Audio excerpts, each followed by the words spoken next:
ito ay rated SPG. Striktong patnubay at gabay ng magulang ang kailangan. Maaaring may masiselang tema, lengguwahe, karahasan, sexual, horror o droga na hindi angkop sa mga bata.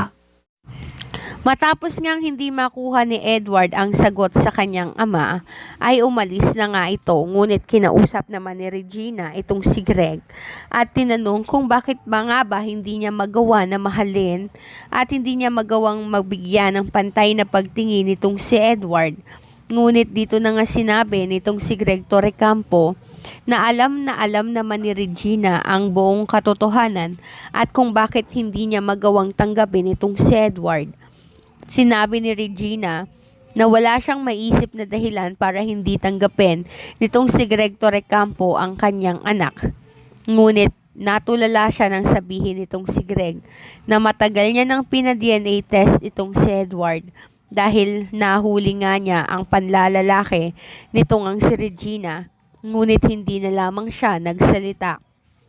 Dito na nga sinabi ni Greg Torrecampo na alam niya na hindi niya tunay na anak itong si Edward at itinago niya pala ang resulta ng DNA test report.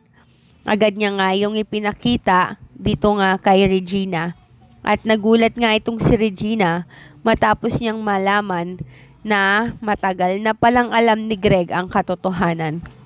Humingi siya ng tawa dito kay Greg Torrecampo, subalit ayon kay Greg ay hindi na mababago ang tunay na pagkatao nitong si Edward at hindi na nito mabubura ang kanyang mga pagkakamali. Kaya kung ano man ang nagawa nitong si Greg dito nga kay Edward ay resulta lamang iyon ng pagkakamali nitong si Regina. Kaya ayon kay Greg ay huwag niyang sisisihin ang kanyang sariling asawa kung hindi man lamang nito magawang mahalin ang kanyang anak sa labas.